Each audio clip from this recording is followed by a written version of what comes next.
बीच एक और बड़ी खबर, क्योंकि उत्तर प्रदेश से ये बड़ी खबर है। लखनऊ में यूपी इन्वेस्टर्स समिट का उद्घाटन हो गया है। प्रधानमंत्री नरेंद्र मोदी ने इन्वेस्टर्स समिट का उद्घाटन किया। गृह मंत्री अमित शाह भी शिरकत करेंगे। 400 से ज्यादा कंपनियां भाग ले रही है। तो 3 दिन का ये global investors summit, PM Modi ने इसका उद्घाटन किया है। बड़े निवेश को लेकर ये समिट काफी उम्मीदें यहाँ के तमाम लोगों को, यूपी सरकार को और देश दुनिया से बड़ी संख्या में यहाँ पर उद्योगपति अब नजर आएंगे। ग्लोबल इन्वेस्टर्स समिट में प्रधानमंत्री ने उद्घाटन किया, प्रदर्शनी देखी। देखिए कुछ तस्वीरें भी हम आपको दिखा रहे हैं। इस इन्वेस्टर समिट से यूपी के आर्थिक विकास को गति मिलेगी, ये कहना यूपी सरकार का है। साथ ही रोजगार के नए अवसर पैदा होंगे, क्योंकि 27 लाख करोड़ के निवेश का अनुमान यहाँ पर यूपी सरकार की तरफ से लगाया गया है। और एक तरह से कहा जाए तो बड़े स्तर पर तैयारियां इस समिट के लिए की गई। और कुछ तस्वीरें भी हम आपको दिखा रहे हैं इसी समिट से जुड़ी हुई, जब प्रधानमंत्री नरेंद्र मोदी वहां पहुंचे और इस समिट का उद्घाटन किया। तेलंगाना की बात कर लीजिए, महाराष्ट्र की फॉर दैट मैटर बात कर लीजिए, हर स्टेट। आदरणीय प्रधानमंत्री नरेंद्र मोदी जी के मार्गदर्शन में और माननीय मुख्यमंत्री योगी आदित्यनाथ जी के नेतृत्व में 2017 से 2022 में उत्तर प्रदेश उत्तम प्रदेश बना है, अब सर्वोत्तम प्रदेश बनने की ओर अग्रसर है। पूरे भारत में अगर देखें तो यूपी आज सबसे अच्छा डेस्टिनेशन बनकर के उभरा है इंडस्ट्री लगाने के लिए, इन्वेस्टमेंट करने के लिए। और हमें जो इतने प्रस्ताव प्राप्त हुए हैं, निश्चित रूप से आदरणीय प्रधानमंत्री जी का मार्गदर्शन, माननीय मुख्यमंत्री जी का नेतृत्व जो उत्तर प्रदेश को उत्तम प्रदेश की ओर ले गया है, अब सर्वोत्तम प्रदेश बनने की ओर अग्रसर है। और उत्तर प्रदेश की अर्थव्यवस्था $1 ट्रिलियन की इकोनॉमी बने, आज का ये आयोजन मील का पत्थर साबित होगा। आज उत्तर प्रदेश एक नया मतलब उड़ान भर रहा है इंडस्ट्री के नाते से। सबसे मोस्ट प्रेफर्ड डेस्टिनेशन है। जो 2017 से लास्ट प्रेफर्ड डेस्टिनेशन होता था, मोस्ट प्रेफर्ड डेस्टिनेशन। बहुत बड़ी MOUs मात्रा में साइन हुए हैं, बहुत बड़ी फंडिंग और बहुत बड़ा इन्वेस्टमेंट उत्तर प्रदेश में आ रहा है। तो ये रोड शो जिसमें दुनिया भर के लोग हैं जो आज उत्तर प्रदेश की बदलती हुई तस्वीर को प्रत्यक्ष रूप से देख रहे हैं, उनके मन में एक विश्वास जागृत हुआ है कि उनका यहाँ पर निवेश सुरक्षित और वो स्वयं भी सुरक्षित है। और मेरे सहयोगी मानस श्रीवास्तव सीधा जुड़ रहे हैं, इस समिट को लेकर ज्यादा जानकारी देंगे। मानस, बहुत उम्मीदें हैं इस समिट से। 3 दिन के इस महाकुंभ के लिए दुल्हन की तरह लखनऊ को सजाया गया और अभी कुछ देर पहले प्रधानमंत्री ने इस समिट का उद्घाटन कर दिया है। किस तरह से देख रही है यूपी सरकार, क्या दशो दिशा, किस तरह से इसको आगे यूपी के लिए, क्योंकि अभी बयान भी आया है यहाँ पर अंबानी की तरफ से कि उत्तम प्रदेश बनकर उभर रहा है उत्तर प्रदेश।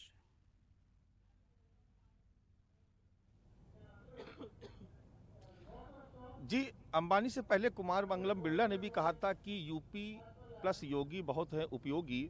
और जो निवेशक यहाँ पर आए हैं, जो औद्योगिक घराने आए हैं देश और विदेश से, वो एक तरीके से खुशी का इजहार कर रहे हैं कि उत्तर प्रदेश में उनको निवेश करने का मौका मिलेगा। और जिस तरीके की अनुकूल परिस्थितियाँ सरकार ने बनाई है, उसको लेकर के भी उत्साह है कि उत्तर प्रदेश में वो भी सुरक्षित हैं, उनका धन भी सुरक्षित है। और उत्तर प्रदेश में उनको जो सरकार सहूलियतें दे रही है, उससे निश्चित तौर पर जो उनकी जो कंपनी का भविष्य होगा वो भी उज्जवल होगा। कुछ तस्वीरें पहले दिखाते हैं, फिर तफसील से बताएंगे कि आज क्या होने जा रहा है और क्या हो रहा है। सबसे पहले तो आपको दृश्य दिखा दें कि आप देखेंगे कि यहाँ पर जो तमाम जो सेक्टर्स हैं जिसमें निवेश होना है, उनके अलग अलग होल्डिंग्स लगाए गए हैं। बीच बीच में आपको प्रधानमंत्री नरेंद्र मोदी के और यूपी के CM योगी आदित्यनाथ के भी आपको जगह जगह होल्डिंग्स और कटआउट्स नज़र आ जाएंगे। ये जो ग्राउंड है, यहाँ पर ये समिट हो रही है। और आपको बता दें कि करीब 430 से ज़्यादा देश और विदेश की कंपनियां यहाँ पर हिस्सा ले रही है। देखिए, उत्तर प्रदेश में ये पहला मौका है जब ग्लोबल इन्वेस्टर समिट का आयोजन किया गया। देखिए, इससे पहले जो समिट हुए वो उसमें देश के जो औद्योगिक घराने थे वो शिरकत कर रहे थे, लेकिन इस वक्त जो आज जिसका उद्घाटन किया है प्रधानमंत्री नरेंद्र मोदी ने, वो ग्लोबल इन्वेस्टर समिट है। यानी विदेशों से भी लोग आए। करीब 16 मुल्क के जो औद्योगिक घराने हैं वो यहाँ पर शिरकत कर रहे हैं। अकेले अमेरिका की ही करीब 50 से ज़्यादा कंपनियाँ इस यूपी ग्लोबल इन्वेस्टर समिट में भाग ले रही हैं। हम लोगों ने कई लोगों से, यहाँ जो निवेशक आए से उनसे बातचीत भी की, तो उन्होंने कहा कि एक अच्छा माहौल बन रहा है और जिस तरीके से सरकार फैसिलिटेट कर रही है, जिस तरीके की सहूलियतें दी जा रही हैं, उससे उनको काफ़ी उत्साह है। कानून व्यवस्था को लेकर के भी लोगों ने काफ़ी खुशी जाहिर की कि उनका जो निवेश है वो सुरक्षित रहेगा। अगर अनुकूल परिस्थितियाँ मिलेंगी, ब्यूरोक्रेसी साथ देगी, तो निश्चित तौर पर यहाँ पर उनका उद्योग जो है और ज़्यादा पनपेगा। जो दूसरी अहम बात है वो ये है कि जो सबसे ज़्यादा उत्साह देखने को मिल रहा है यहाँ पर निवेशकों में भी और सरकार के लोगों में भी, वो ये कि जिस सपने को लेकर के योगी आदित्यनाथ कह रहे थे कि वो उत्तर प्रदेश की अर्थव्यवस्था को देश की सबसे बड़ी अर्थव्यवस्था बनाना चाहते, वो चाहते कि देश में यूपी का योगदान सबसे ज़्यादा हो अर्थव्यवस्था में। तो जिस तरीके का निवेश आया, देखिए 17 लाख करोड़ का टारगेट सरकार ने रखा था, 22 लाख करोड़ के निवेश के प्रस्ताव अब तक आ चुके हैं और ऐसा माना जा रहा है कि जब तक ये समिट खत्म होगा 3 दिन में, तब तक शायद ये आंकड़ा बढ़ के 25 लाख करोड़ हो जाएगा। अब अगर एक कल्पना ये की जाए कि ये सारे के सारे प्रोजेक्ट अगर धरातल पे आ जाते हैं, तो जो विदेशी कंपनियां करीब करीब उसी से ही 7 लाख रोजगार पैदा होंगे। और एक आंकड़ा ये कहा जा रहा है, जो अर्थशास्त्री वो ये कह रहे हैं कि अगर सारे के सारे निवेश 22 लाख या 25 लाख करोड़ के अगर आ जाते हैं उत्तर प्रदेश में, तो करीब करीब 2 करोड़ रोजगार का सृजन होगा यहाँ पर, जो अपने आप में बहुत बड़ा आंकड़ा है। दूसरी अहम बात वो ये है कि उत्तर प्रदेश में ये जो समिट हो रहा है, ये उत्तर प्रदेश के सभी 75 जनपदों में हो रहा है। ये देखिए थोड़ी सी हैरानी वाली बात है, क्योंकि आज जो इवेंट है, लखनऊ का इवेंट सबसे बड़ा, इसलिए मीडिया का पूरा फोकस भी यहाँ पर है, लेकिन उत्तर प्रदेश के सभी 75 जनपदों में ये समिट हो रहे हैं। और कोशिश की गई जो प्रवासी भारतीय हैं उनको उनकी ज़मीन से जोड़ने की। मसलन अगर कोई भदोही का रहने वाला है, कोई चंदौली का रहने वाला है, तो उसको खोज करके वहाँ पर उससे कांटेक्ट किया उत्तर प्रदेश की सरकार ने, उनसे कहा कि आप आइए, आप हमारे यहाँ भदोही में, हापुड़ में, चंदौली में निवेश करिए, आपको हम इसी तरीके की सुविधाएं देंगे। तो तमाम लोगों ने आ करके यहाँ पर मुलाकात भी की। एक अनौपचारिक बातचीत में मुख्यमंत्री ने हम लोगों से बताया था कि एक निवेशक जो सिंगापुर में, जिनका बहुत बड़ा कारोबार है, वो रहने वाले हापुड़ के थे, और जब उनको मालूम पड़ा, संपर्क किया गया उनसे, तो वो हापुड़ में एक इंडस्ट्री लगाने को तैयार हो गए। तो इस तरीके से उत्तर प्रदेश के सभी 75 जनपदों में ये इन्वेस्टर समिट हो रहा है। एक तस्वीर आपको दिखाएंगे अपने न्यूज़ 24 के दर्शकों को। देखिए, ये वो मुख्य द्वार है और तमाम वॉलंटियर्स, देखिए सिर्फ खाली उत्तर प्रदेश सरकार के अधिकारी नहीं, तमाम वॉलंटियर्स भी यहाँ पर लगाए गए हैं, जो अलग अलग स्कूल कॉलेजेस में पढ़ते हैं। वो देखिए, वो यहाँ पर आपको भी नज़र आ जाएंगे। ये सिक्योरिटी का है, यहाँ से चेक होकर के आप भीतर जाइए।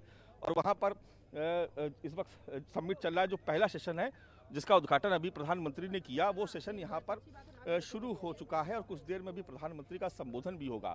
तो उत्तर प्रदेश के लिए एक बहुत अच्छा मौका है। उत्तर प्रदेश की तकदीर और तस्वीर दोनों बदल सकती है अगर ये समिट सक्सेसफुल होता और सारे के सारे प्रोजेक्ट धरातल पर अगर उतर आते, जिसको लेकर के सरकार बहुत प्रयासरत है। और खुद मुख्यमंत्री ने अलग अलग उद्योगपतियों से अलग अलग जाकर के मुलाकात की और पिछले 6-7 महीने से ये प्रक्रिया चल रही थी। आपको याद होगा कि उत्तर प्रदेश के तमाम योगी सरकार के मंत्री, उनके अधिकारी अलग अलग देशों में गए, वहाँ पर जाकर के रोड शो की, उद्योगपतियों से मुलाकात की, उसके बाद देश के तमाम राज्यों में दौरे किए। तो एक बड़ी उम्मीद जागृत हुई है उत्तर प्रदेश को लेकर के। वो उत्तर प्रदेश जिसके बारे में जिसकी कानून व्यवस्था को लेकर के सवाल खड़े किए जाते थे, जिसकी आर्थिक व्यवस्था को लेकर, अर्थव्यवस्था को लेकर सवाल खड़े किए जाते थे। तो एक मौका है कि दुनिया के तमाम लोगों को एकजुट करने का, चाहे वो प्रवासी भारतीय हो या दूसरे मुल्क के भी लोग हों, वो सब यहाँ पर आए। उत्तर प्रदेश उनका स्वागत करने के लिए पलक पावड़े बिछा करके बैठा हुआ है। बिल्कुल। और बिजनेस जर्नलिस्ट हरवीर सिंह भी हमारे साथ जुड़ गए हैं, उनसे पहले सवाल ले लेते हैं। हरवीर जी, स्वागत आपका न्यूज़ 24 पर। लेकिन जिस तरह से ये समिट हो रहा है, इससे पहले भी कई समिट यूपी में हुए हैं, लेकिन इस बार कई प्रयास कई महीनों से सिर्फ यूपी में ही नहीं बल्कि देश में जगह जगह रैलियां कर इस समिट में निवेशकों को बुलाया जाए, इसके लिए काफी मेहनत की गई। क्या ये मेहनत इस समिट के जरिए 24 की तैयारी से भी जोड़कर देखा जाए? असल में देखिए, हमें पहले तो इंडिपेंडेंटली ये असेस करना चाहिए। इसके पहले भी इन्वेस्टर समिट हुई हैं और अलग अलग राज्य इस तरह की समिट करते हैं। ये एक बड़ा चलन है, राज्यों में शुरू हो गया है। सो रियलाइजेशन कितना हुआ, जैसे आप कह रहे हैं कि जो इंटेंशन है वो करीब 27 लाख करोड़ के हो गए हैं, बट ये एमओयू और इंटेंशन जब तक उसमें रियलाइजेशन नहीं होता उनका प्रॉपर इन्वेस्टमेंट में, तब तक कुछ कहना मुश्किल है। और ये मेरे ख्याल से काफ़ी मेहनत से और बहुत ही एम्बिशियस जो है यूपी ने ये आयोजन किया है, यूपी को एज ए इन्वेस्टमेंट डेस्टिनेशन के रूप में इस्टेब्लिश करने के लिए। लेकिन अभी भी अगर हम देखें इंडस्ट्रियलाइजेशन में यूपी काफ़ी पीछे है। जो राज्य इसमें आगे हैं, महाराष्ट्र हो, तमिलनाडु है, आंध्रा है, गुजरात है, तो ये राज्य काफ़ी आगे हैं। तो उसमें एक तो यूपी का प्रॉब्लम है कि लैंडलॉक्ड स्टेट है और अब ये डिपेंड करेगा कि किस तरीके के प्रपोजल सामने आते हैं, क्योंकि जो यूपी में जिस तरह का की ज़रूरत है, जो टैलेंट है या जो वहाँ का जो परिस्थितियाँ हैं, अगर उसके अनुसार प्रपोजल आएंगे तो मेरे ख्याल से वो ज़्यादा उसके ऊपर फोकस करने की ज़रूरत है, उन्हीं का रियलाइजेशन बेहतर हो सकता है। लेकिन हरवीर जी, अगर हम पिछले समिट्स के अनुभवों से अगर हम इस समिट के लिए अगर हम जानना चाहें, क्योंकि अनुमान यहाँ पर 27 लाख करोड़ का लगाया जा रहा है, अगर पिछले अनुभवों से देखें तो क्या लगता है ये समिट इस बार कितना बेनिफिशियल उत्तर प्रदेश के लिए होने जा रहा है, क्या लगता है आपको? नहीं, देखिए, जो पिछली समिट्स हैं, एक्चुअली मैं यही कहता हूं कि अगर आप क्लोजली वॉच करेंगे तो जो रियलाइजेशन है, इनका जो एमओयू साइन होते हैं उनका बहुत कम होता है। यही सारे बड़े इंडस्ट्रियलिस्ट जो पिछली बार भी आए थे, आप पूछिए, अगर ये स्टेट गवर्नमेंट को एक स्टेटस रिपोर्ट भी जारी करना चाहिए कि अगर किसी ने 1 लाख करोड़ का प्रॉमिस किया था, किस चीज़ में किया था, उसमें आज की डेट में कितना इन्वेस्टमेंट हो पाया है, बिकॉज ये कोई नई चीज़ नहीं है। और बार बार ये भी मैं आपको स्पष्ट करूं कि ऐसा नहीं है कि सिर्फ ये इन्वेस्टर समिट होने पे ही आपको इन्वेस्टमेंट के प्रपोजल आते हैं। जो इंडस्ट्रियलाइज स्टेट है, जहां बहुत ज़्यादा इन्वेस्टमेंट है, आप ये देखिए, जो दुनिया की बड़ी कंपनियां हैं वो किन राज्यों में जाना चाहती हैं, वहां उस तरह से इन्वेस्टर समिट में कोई प्रपोजल नहीं आया, लेकिन सीधे उनको लगा कि यहाँ पर हमें इन्वेस्टमेंट करने का फायदा है, यहाँ की पॉलिसी अच्छी है, यहाँ का इंफ्रास्ट्रक्चर बेहतर है, यहाँ का एनवायरमेंट हमें सूट करता है, एनवायरमेंट, तो उस पे डिपेंड करता है। तो ऐसा नहीं है कि आप मीटिंग्स बुलाएं और उसमें बने रहिएगा हमारे साथ। मेरे दोनों सहयोगी मनोज पांडे और मानस श्रीवास्तव, वो भी हमारे साथ लगातार बने हुए हैं, इस समिट को लेकर तमाम अपडेट्स आप तक पहुंचा रहे हैं। नमस्कार, मैं हूं मानक गुप्ता। अगर आपको हमारा ये वीडियो पसंद आया हो तो इसे लाइक और शेयर जरूर करें, और हाँ, हमें सब्सक्राइब और फॉलो करना ना भूलें, ताकि आप देश और दुनिया की कोई खबर मिस ना करें। तो जुड़े रहिए हमारे साथ और देखते रहिए न्यूज़ 24।